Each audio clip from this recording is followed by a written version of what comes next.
राजा सूर्यकांत, जिसका साम्राज्य दूर दूर तक फैला हुआ था और वह अपने इलाके का सबसे शक्तिशाली राजा था, इस बात पर सूर्यकांत को बहुत ही घमंड था। वह अक्सर रानी से कहता कि मेरे पास इतनी धन संपदा और इतना बड़ा साम्राज्य है कि मेरे लिए कोई भी काम असंभव नहीं है। मेरे खजाने में इतना धन है कि मैं चाहूं तो पूरी दुनिया को खरीद सकता हूं। इस दुनिया में अगर सबसे शक्तिशाली कोई चीज है तो वह है धन दौलत। लेकिन रानी चंद्रिका राजा की इस बात से बिल्कुल भी सहमत नहीं थी और वह कहा करती थी, महाराज, धन संपत्ति की शक्ति से ज्यादा बड़ी इस दुनिया में बुद्धि की शक्ति होती है। सबसे बड़ा खजाना अगर कोई है तो वह अक्ल का खजाना है, जिसके बल पर दुनिया का कोई भी काम असंभव नहीं है। इंसान के पास अगर बुद्धि ना हो तो उसकी सारी धन दौलत यूं ही बर्बाद हो जाती है। अक्सर ही उन दोनों के बीच इस बात को लेकर छोटी मोटी बहस होती रहती थी। लेकिन एक दिन किस्मत का ऐसा खेल हुआ कि राजा और रानी के बीच इस बहस ने एक विवाद का रूप ले लिया। राजा सूर्यकांत को रानी की इस बात पर क्रोध आ गया और वह कहने लगा, रानी, तुम्हें अपनी बुद्धि का बहुत ही घमंड है। तुम बिना धन दौलत के सिर्फ अपनी बुद्धि के सहारे कैसे अपना जीवन चला सकोगी, यह मैं देखना चाहता हूं। मैं आज ही तुम्हें कुंतल वन में बने हुए मेरे महल में रहने के लिए भिजवा देता हूं। तुम्हारी सेवा के लिए वहां पर सिर्फ एक दासी ही तुम्हारे साथ होगी। खर्च करने के लिए ना तो तुम्हें कोई पैसा मिलेगा और ना ही कोई दूसरा सामान। वह सब तुम्हें अपनी बुद्धि से ही पैदा करना होगा। इसके साथ ही वहां पर जाने से पहले तुम्हें अपने शरीर पर पहने हुए सारे गहने भी उतारने होंगे। उस महल में तुम्हें बिना धन दौलत के 6 महीने तक रहना पड़ेगा। इन 6 महीनों के दौरान हमारा तुम्हारा संपर्क बिल्कुल टूटा रहेगा। 6 महीने के बाद मैं खुद तुम्हारे पास कुंतल वन वाले महल में आऊंगा और तुमसे पूछूंगा कि धन दौलत बड़ी है या बुद्धि। रानी चंद्रिका ने राजा की इस चुनौती को स्वीकार करते हुए कहा, ठीक है महाराज, मैं कुंतल वन में रहकर आपकी चुनौती का सामना करूंगी। कुछ देर बाद ही रानी चंद्रिका अपनी सबसे भरोसेमंद दासी माला के साथ रथ में बैठकर कुंतल वन की तरफ चल दी। कुंतल वन के महल में पहुंचकर उसने अपनी दासी माला से कहा, माला, तू कहीं से छोटे छोटे पत्थर चुनकर ला। कुछ देर बाद दासी ने छोटे छोटे पत्थर लाकर रानी को दे दिए। रानी ने उन सभी पत्थरों को एक छोटी सी संदूकची में रखा और फिर उस संदूकची को बंद करके उस पर अपनी शाही मोहर की एक छाप लगा दी। चूंकि रानी अक्सर ही राजपाट के कामों में राजा के साथ रहती थी, इसीलिए उसके पास भी एक शाही मोहर थी और उसने उस मोहर की छाप संदूकची पर लगा दी। फिर अपनी दासी से कहा, माला, तुम यह संदूकची हमारे नगर के धन्ना सेठ को देते हुए कहना कि रानी चंद्रिका ने 500 स्वर्ण मुद्राएं मंगवाई हैं। उसके बदले में यह संदूकची अपने पास गिरवी रख ले और यह कहना कि 6 महीने के बाद हम उसकी स्वर्ण मुद्राएं ब्याज समेत वापस लौटा देंगे। ये संदूकची वापस ले लेंगे। एक बात और, नगर सेठ से कहना कि यह बात बिल्कुल गुप्त रहनी चाहिए कि रानी ने उससे ब्याज पर धन लिया है। यहां तक कि महाराज को भी इस बात की भनक नहीं लगनी चाहिए। दासी बोली, ठीक है रानी साहिबा, जैसा आपने कहा मैं बिल्कुल वैसा ही करूंगी।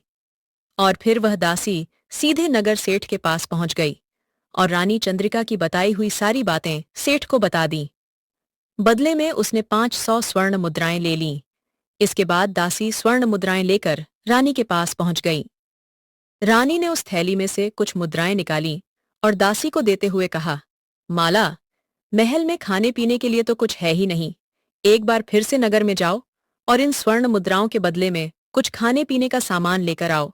अब दासी जो भी खाने पीने का सामान लेकर आई थी, उसी के सहारे रानी चंद्रिका और दासी महल में अपने दिन गुजारने लगी।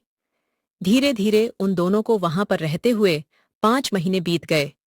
एक दिन उसकी दासी माला ने रानी से कहा, महारानी जी, मेरी समझ में एक बात अभी तक नहीं आई कि आखिर महाराज ने आपको यूं वनवास क्यों दिया।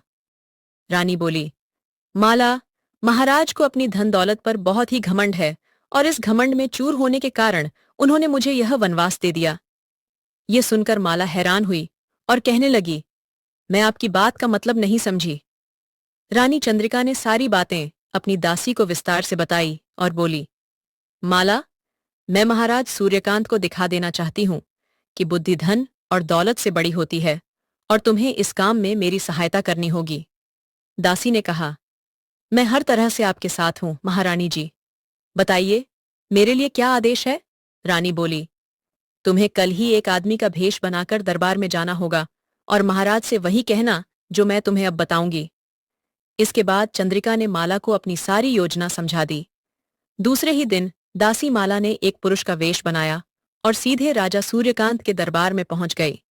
कहने लगी, महाराज, मैं लुट गया, बर्बाद हो गया। कल रात को एक शातिर चोर ने मेरे घर में चोरी करके मेरा सब कुछ चुरा लिया। राजा यह सुनकर हैरान हुआ। हमारे राज्य में चोरी? यह तो मैं पहली बार सुन रहा हूं। हमारे राज्य में आज तक पहले कोई चोरी नहीं हुई, तो फिर तुम्हारे घर में चोरी करने की हिम्मत किसकी हो गई? वह आदमी बोला, लगता है महाराज, किसी दूसरे राज्य का चोर हमारे राज्य में घुस आया है।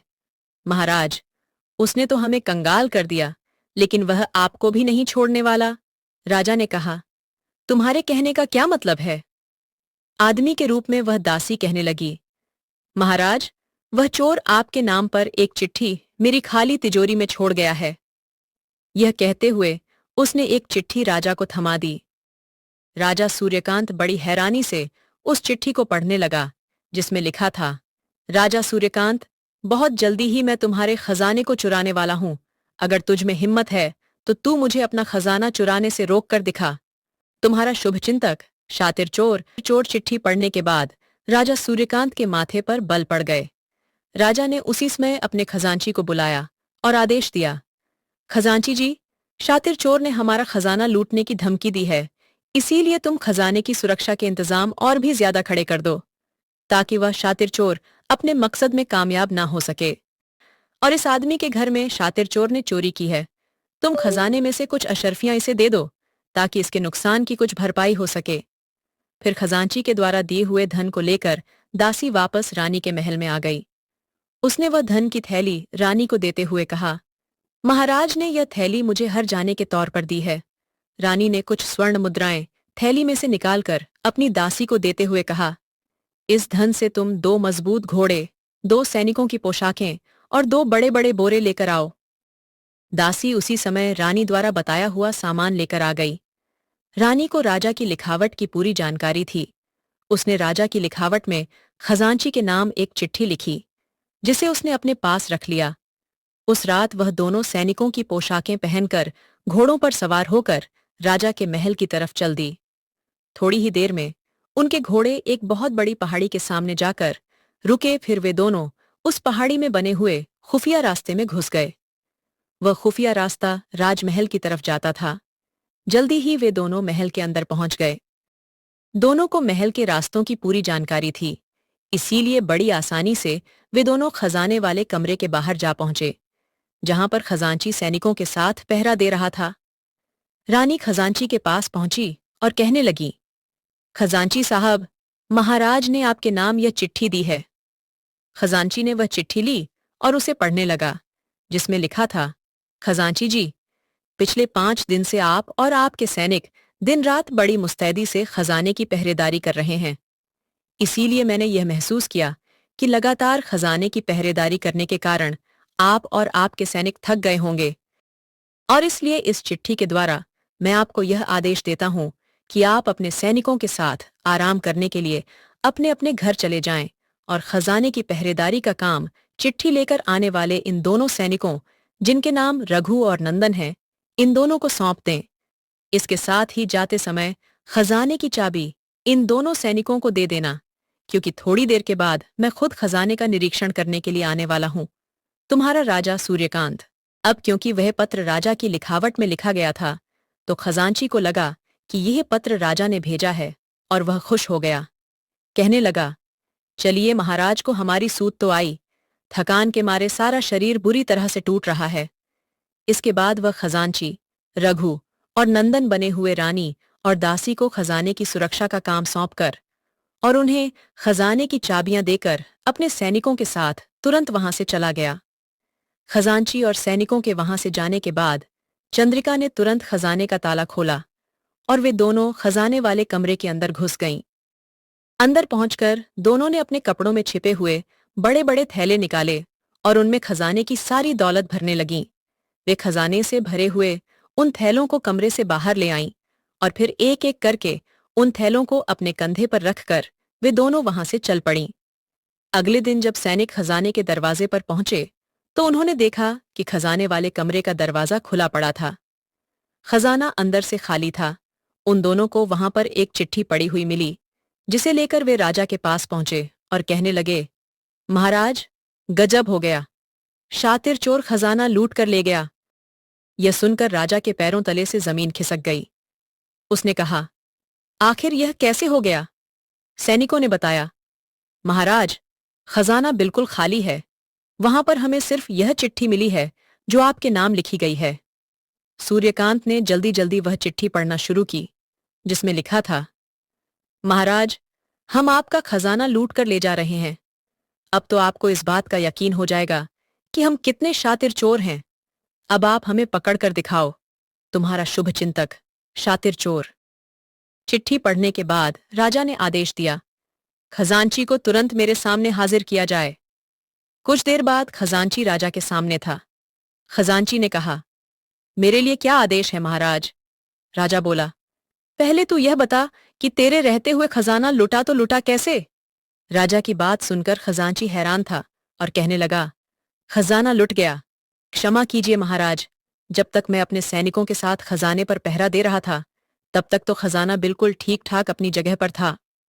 हो सकता है कि शातिर चोर ने वह खजाना तब चोरी किया हो जब मेरी जगह पर रघु और नंदन पहरा दे रहे थे।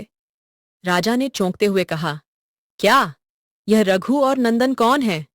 आपने ही तो कल रात को उन दोनों को मेरे पास भेजा था। वे दोनों आपकी लिखी हुई चिट्ठी लेकर मेरे पास आए थे। ये सुनकर राजा के चेहरे का रंग उड़ गया। वह बोला, क्या? मेरा लिखा हुआ पत्र? लेकिन मैंने तो कोई पत्र लिखकर किसी रघु और नंदन को नहीं दिया। जरा वह चिट्ठी मुझे तो दिखाओ। वह पत्र पढ़कर राजा बुरी तरह से चौंक गया और कहने लगा, यह चिट्ठी तो मेरी लिखावट में लिखी हुई है। इसका मतलब ये हुआ कि वह रघु और नंदन दोनों शातिर चोर के गिरोह के आदमी थे। खजांची, हमारे साथ बहुत बड़ी साजिश हुई है। उस चोर ने हमें कहीं का नहीं छोड़ा। अब मैं खुद ही उसे पकड़ूंगा। जल्दी ही खजाने की चोरी की यह खबर पूरे राज्य में आग की तरह फैल गई। चंद्रिका ने उस रात एक साधु का वेश बनाया और फिर वह नगर की तरफ चली गई। नगर में पहुंचकर वह एक पेड़ के नीचे धुनि रमाकर बैठ गई।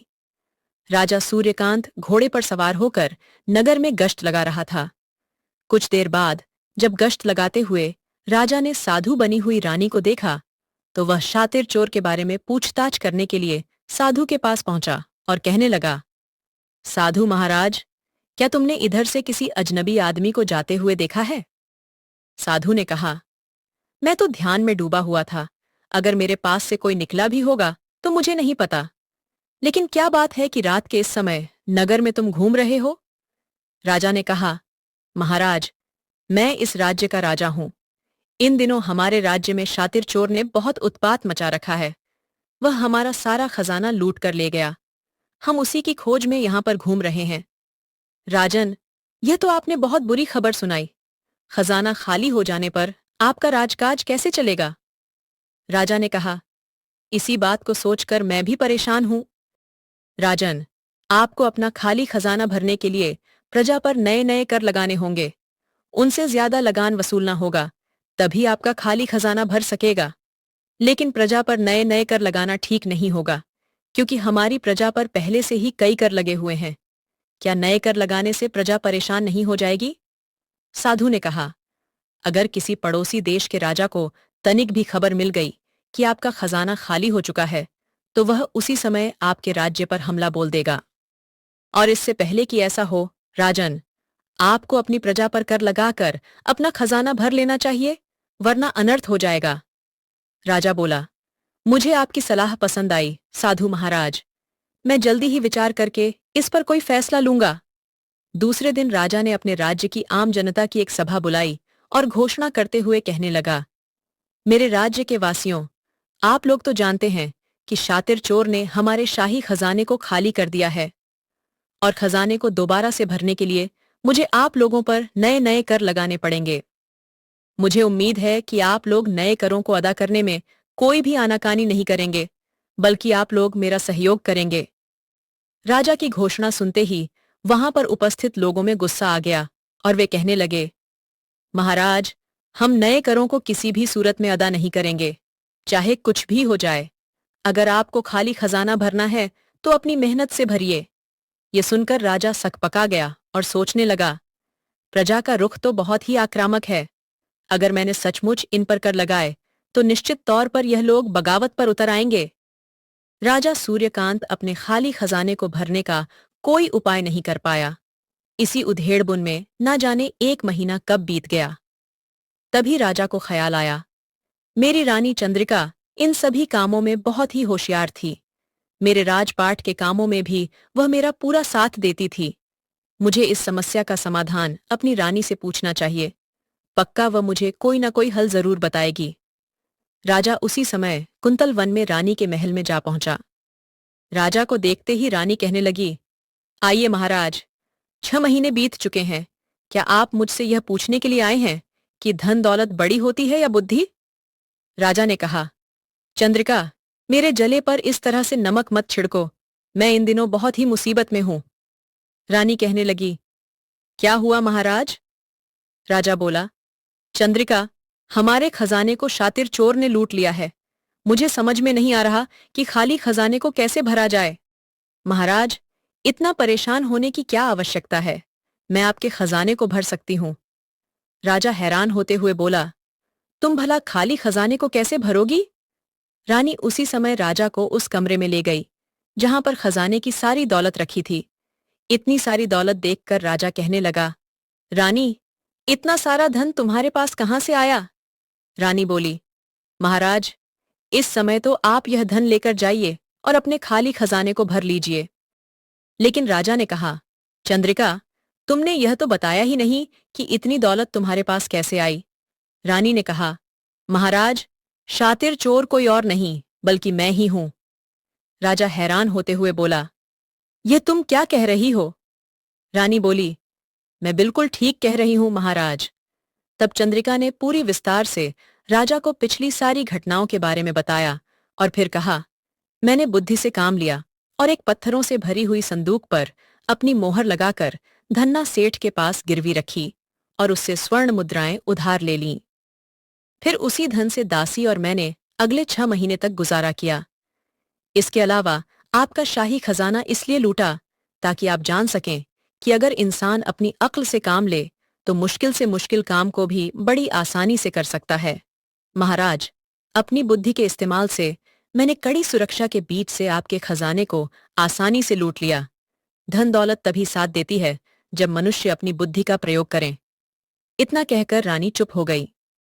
कुछ देर चुप रहने के बाद वह एक बार फिर से बोली, महाराज, अब भी क्या आप मुझसे वही पूछेंगे कि धन दौलत पड़ी है या फिर बुद्धि?